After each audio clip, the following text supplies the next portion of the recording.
Hello, everyone. I want to do a review for the quiz that we're going to have. The last quiz on the chapter 4, that is on base conversion. And so we are talking here about decimal base versus binary or ternary to base 2, base 3, etc. And this is also a topic that comes onto the departmental final, and so I want to prepare you a little bit for this. And there are two, let me give you a couple of examples. So let's start with how to write something, a number that we have, so let's say 705, and I want to write that in base 7. Heptal. But forget about that, base 7. So how do we do that? So first of all, remember what this means in decimal, our base that we use. What does that mean? 705, that means it's 7 times 100 plus 0 times 10 plus 5 times 1. But to better understand how this works, let's write this with powers of 10. So that's 7, 10 to the square, plus 0, 10, plus 5, 10 to the power 0. And then we see that these numbers here are exactly the numbers that appear in our decimal writing system to represent that number 705. And it is no different in base 7. So the same number in base 7, so if this would 705 in base 7, which we denote like with the parentheses and the 7 underneath. So 705, we could also have written it that way, right? 705 in base 10, if you really want to make sure that we know what base we're working in. But we normally don't do that. So 705 base 7, what would that mean? Well, it would be 7 times 7 squared plus 0 times 7 plus 5 times 7 to the power 0. So that would be 7 times 7 squared plus 0 plus 5 times 1 plus 5. Okay, and quick calculation. What is that? Sorry, I forgot to calculate this. So 7 times 7 squared, that is 343. So this is 343 plus 5, so this is 348. That's the other way. That's an easy way. The harder way is, how are we going to now write 705 in base 7? Right? This was 705 in base 7, written now back in base 10, 348. But it's the other way around we want to go. So how do we do that? So here's the procedure. I'm going to show you how the procedure works and then give you kind of the shortcut. Once you know, I want you to understand why we're doing what we're doing, and then you see that you can have a shortcut to calculate this. So what we do is the following. And you notice perhaps already when I was trying to write, so if I was trying to write this number here, I needed to know with the 7, what power of 7 do I need? Right, in this case it was the second power of 7 because it was the third number there were 3 numbers, right? This was for powers 2, power 1, power 0. But in some sense it's easier to start this way, right? We are used to reading from left to right, but from right to left, then we don't have to think. We just say, okay, it is 5 to the power 0, 5 times 7 to the power 0, plus 0 times 7 to the power 1, plus 7 times 7 to the power 2, if we write it from right to left. And that's also how we're going to now use the number 705, but this is the 705, the real 705, okay? We're going to do the same thing. So what we're going to do is we're going to divide, we're always going to divide by 7. So what does that mean? If I divide 705 by 7, I'm going to, you check with your calculator, that is what comes out. So this means that modulo 100, 705 is the same as 5. Notice that if we would do modulo 10, what would we then? In modulo 10 here, this tells me, right, what happens modulo 10? I'm left with a 5 here. So we find the final digit by doing that. And it happens to be here the same. It's the same final digit. So we will see that this becomes the final digit. But what do we do next? So in other words, what we have is we're trying to fill in here. So this is what we're going to do in our base 7, and we're trying to fill in the digits. And as I said, we're going to go from right to left. So we kind of have already find 5. And what does this mean? Now we know that we have, what we need to find is now, what is the power of 7? Right? What is the next digit? What is this digit here? So what power do we do? And so we do the same thing now. What number do we look at? Well, it's the 100 now that we're gonna. So if you want to think, this is now, you can write this as 100 times 7. If I write 100 in base 7, so if I write 100 in base 7, what do I have to do then? If I suppose I find the digits here. Sorry, I'm sorry. I'm using the rotation wrong. Sorry. If I write 100 in base 7, so that is some digits here, where would it go? Well, those digits will go in here, right? Because this was supposed to be 100 times 7 plus 5. So that's why we continue here. So now we do 100 and we divide that by 7. And that is 14 times 7 plus a remainder of 2. Okay? So if we would combine these two calculations, then we would have 705. So I'm going to plug in 100 in here, right? Then I get 14 times 7 plus 2 times 7 plus 5. And let's now expand. That is 14 times 7 squared plus 2 times 7 plus 5. And so now we see we have already... You say, okay, we have all the powers of 7. Yeah, but this number is too big, right? Remember, in whatever system you work, the digits from that system can never be as big as the base. They're all the digits below that. And so 14 is too big. That's why we have to continue here. So we're going to do now 14. We divide that by 7. Well, that is nothing. So now, when we do this repeated Euclidean division, there was a point that we stopped. We say, oh, we have 0, we have done the calculation. No, but here not. This just tells us that we have now, let's rewrite this. I'm going to put the 14 now in here, in the circle 14 here. So I get 2 times 7 plus 0 times 7 squared, and then I just copy what I have, plus 5 times 7 to the power 0, so that we see the powers each time, and here let me write a 1 here. So expand this, then we get 2 times 7 to the power 3 plus 0 times the power 7 squared. It's 0, but it is important because it's a digit, plus 2 times 7 to the power 1 plus 5 times 7, 0. So now we see more and more, better and better these digits appear, right? That's the 5, that's going to be the 2, that's going to be the 0. Now what about this one?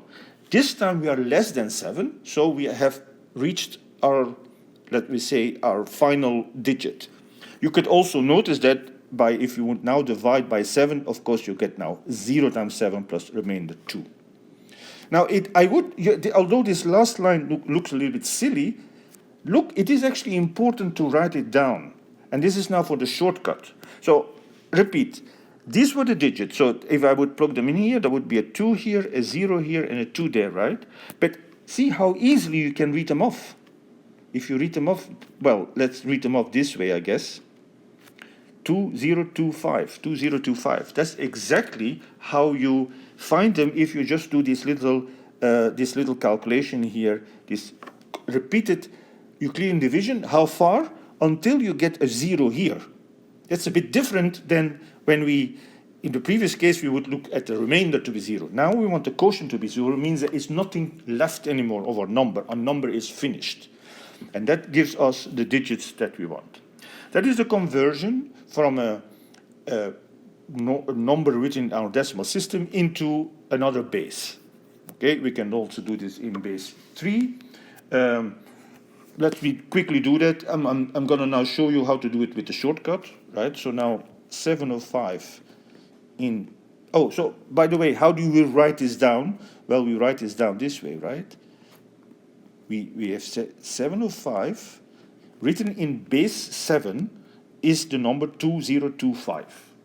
We shouldn't read it 2025 because that's not what it is. This is the number 2025. in base 7. So 705 in base 3. So what are the calculations? I'm just going to write them down. You can verify them. If I divide 705 by 3, then the quotient is 235, and the remainder is 0. So continuing with this one, 235, that's familiar to other calculations that we did, right? We get that this is 78, and the remainder is 1. If I divide 78 by 3, that turns out to be actually divisible by 3, so we get again remainder 0. Now we do 26, divide that by 3, that is 8 times 3, 24 plus 2. Now we do 8, divide that by 3, that's 2 times 3 plus 2. We keep on going, 2. If I divide that by 3, what do I get? Well, 0 times 3 plus 2. This is the 0 tells me, there's nothing left anymore of my number, I'm done. And this now, if I read it this way, gives me exactly the digits. It's 2, 2, 2, 0, 1, 0. Don't forget the zeros, right? They're important. In base 3. So that is the conversion from a normal number, decimal, into one of these bases. Now, there's another thing. We can also, we have seen the hexadecimal. Let's look at hexadecimal. Why is hexadecimal? It's useful, and it's used a lot in computer programming, and especially in low-level computer programming, where we this is the base that is used there because it kind of represents a byte. But the problem with hexadecimal means hexadecos means 12 is how are we going to write down 12, my mistake, 16. So this is base 16. I don't know why I said 12, because that's a weird base. There are old counting systems based on base 12. By the way, if you think, for instance, when we see a gross or a dozen, these are all base 12 calculations. Base 16. Now, we have the digits 0, 1, 2, 3. Well, let me make it actually in the table, because we're going to need that.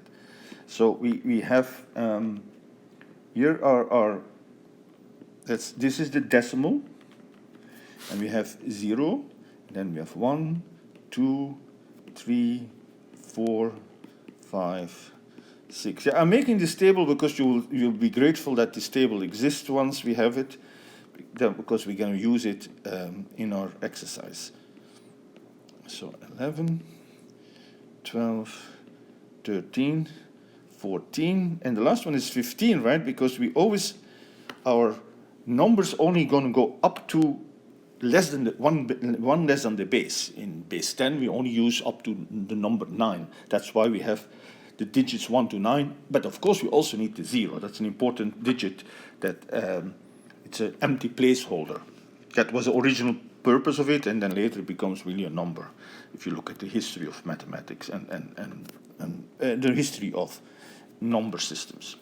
Okay, now, so these are the digits that will appear in a decimal, but the problem is if I write 1, 0, I don't know whether I mean 10 or do I mean a 1 and a 0, which would have a different, so let me point it out, right? 1, 0 in hexadecimal, in 16, would represent, let's work backwards, 0 times 16 to the power 0 plus 1 times 16 to the power 1.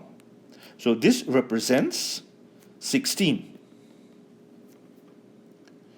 But 10, if I wanted to, how do I write then 10 in base 16? I cannot write, as I said, if I write 1, 0, everybody reads it this way, the correct way, not 10 that I intended to. So how am I going to do that? Well, for that, I'm going to use a different letter. So I'm going to, this will become, I'm going to write over it, this will become A, this will become B, this is C, this is D, this is E, and this is F. That's why these hexadecimals have these letters in it, but only the first 6 letters of the alphabet. Okay, so we know what they stand for, 10, 11, 12, 13, 14, 15. You can still see it a little bit underneath. But what I now want to do, and this is important, is I want to write this now in binary. You'll see why I do that. So binary, what is 0? Well, that is 0, right? But let's look at actually 16 itself. How do you write 16 in base 2? Okay, so using our previous thing, we divide by 2. So 16, so let's do this quickly. 16 is 2 times 8 plus 0. And then we have to divide 8. That's 2 times 4 plus 0. And then we're going to divide the 4. It's 2 times 2 plus 0. And then we're going to divide 2. It's 1 times 2 plus 0. And then we're going to divide 1. Don't forget, we have to still go on, although we also get the zeros there. Is 1 times 0 times 2 plus 1. And so reading this tells us that in 16 sorry, I'm again saying it wrong. I'm sorry. Sorry, I keep writing this wrong here. So this is not, I meant to say 16 in binary. How do you write 16 in binary? Well, here we have now written it 1 0 0 0 0 2. Now, so you see that these guys in binary are going to represent the digits from 0 to 15. Well, this is the digit corresponding to 0. So I'm going to write these 16 digits from hexadecimal in binary, but using blocks of 4. So instead of 0, I'm going to write it 0 0 0. Sorry, let me make this a little bit, I want to do a little bit magic with it, so let me write it a little bit. Oops, if I do it, always do this. No. Sorry. So 0 0 0 0, 1, that would be 0 0 0 1. 2 would be, what would 2 be? Now the 2 comes here, right? 0 0 0. 3 would be one more, so I have to now also have 1 here. 4 would be, now we have a digit here and nothing else. 5 is one more, so that would be the 1 adding in the back. 6 is adding 2 to the 4, so that comes here. 7 is one more. And then 8 would have a 1 digit here, but nothing here. And then we keep going, right? Add 1 to it, now add 2 to it. That's for 10. For 11, for B, we add 3 to it. That's the 3. For 14, sorry, for 12, we have 8 plus 4, so we have this. One more. We add another more, that becomes now, so it's 12, this 12 plus 2, right? That's what this is. And then finally, this is our 15, 1 1 1 1. Now, why do I do that? Well, so now I can quickly rewrite. Suppose somebody tells me, okay, here is hexadecimal, Baba, but I'm writing it in even more base code, in more low code, and I want to write this now as a binary. How do I do that? So a dumb way of doing it, or a long way to do it, was first convert this number back into our decimal system, and then from the decimal number that you get, go back and find the binary number by doing the procedure that I just explained. But it is much quicker here, because now every of these all these digits here, when Baba has only the letters in there, but there could also have been a 5 or something in there, another digit, is simply, well, we have these patterns here. We know that B is 0, 1, 0. So the first B is 1, 0, 1, 1. The A is 1, 0, 1, 0. The B is 1, 0, 1, 1. And then the A is again 1, 0, 1, 0. If you see some binary code written, there's, in principle, you don't need to space anything. You can write them like I did, I think I did like without spacing here, and I did somewhere, yeah, here without spacing. But it is very common to space them in groups of 4, exactly because of this Hansen forth between hexadecimal and binary. So this, what I'm claiming is this is the binary number that represents this hexadecimal number. But now, that's simple. But now somebody says, okay, I have Baba and I want to write it in octal. Octal is octary, I don't know. So octal is a noun that is sometimes used, and that means base 8. That's perhaps in some sense even a more natural base, because that's really what a byte is. But somehow one has done away with octal is not used that much. But how would we do that? Well, remember these digits in this column here. In this column here, this corresponded to the binary digits that I wrote down here, and I grouped them in groups of 4. Now, what does an octal number look like? Well, that has now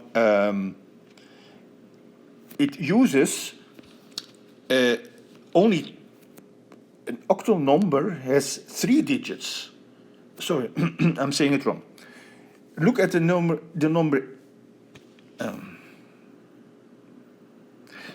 Let me say it otherwise. We see that for binary, for hexadecimal, we have to group everything in groups of 4. But let's now look at what happens if I just look at these numbers here. So I'm going up to 7. These correspond, these are the binary codes of 0, 1, 2, 3, 4, 5, 6, and 7, right? Just, you see the leading 0 doesn't contribute. So if you want to write this, if you want to write the number 3 in binary, you don't, so if you want to write 3 in binary, here in my thing it looked like this, right? But we never write leading 0, so we would always cut it off like that. Okay, so but I'm only cutting off the first 0. Why do I do that?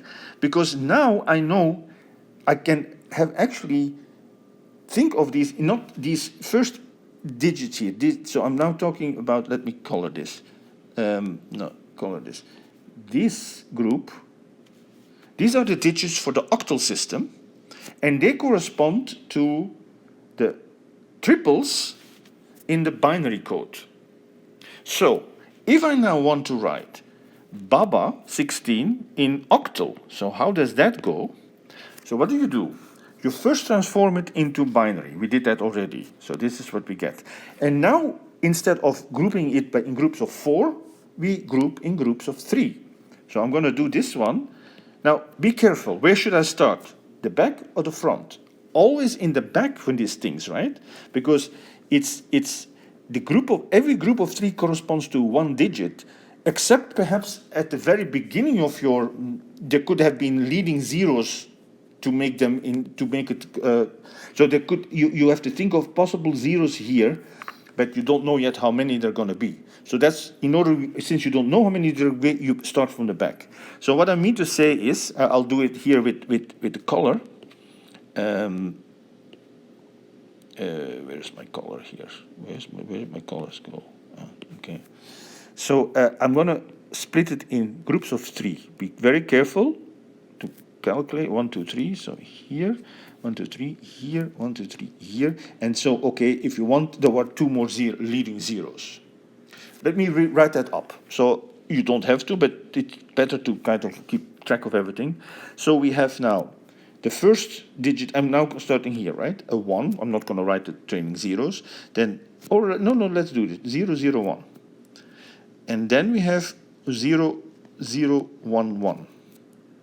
And then we have 1, 0, 1, 0, 1, 0, 1, 1, 1, and the last group is 0, 1, 0. We're not done yet, because these are not valid digits in the octal system. We now have to convert them back into the valid digits that we have at this side. But this is where we read off. So let's look at 0, 1, 0, 0, 1, 0. That's this one, so it corresponds to digit 2. 1, 1, 1 corresponds to the digit 7. 0, 1, 0 we know already. 2, 1, 1, corresponds to 5. 0, 1, 1 corresponds to 3. And 0, 0, 1 corresponds to 1. And these are now the digits of the same number in octal. This is how we can quickly convert from hexadecimal in octal without doing any calculations. By the way, I still don't know actually what that number is. Just for your information, I calculated the number that we're all talking about here in all these various different systems is actually in decimal 74,771. But you see, we need to go there. This calculation we don't need. You just, what you do, you start with your hexadecimal, convert it into binary, regroup the binary in groups of 3 instead of groups of 4, and then convert the groups of, each of the groups of 3 represents a digit from 0 to 7, and those are the digits of your octal system. That is how these things work.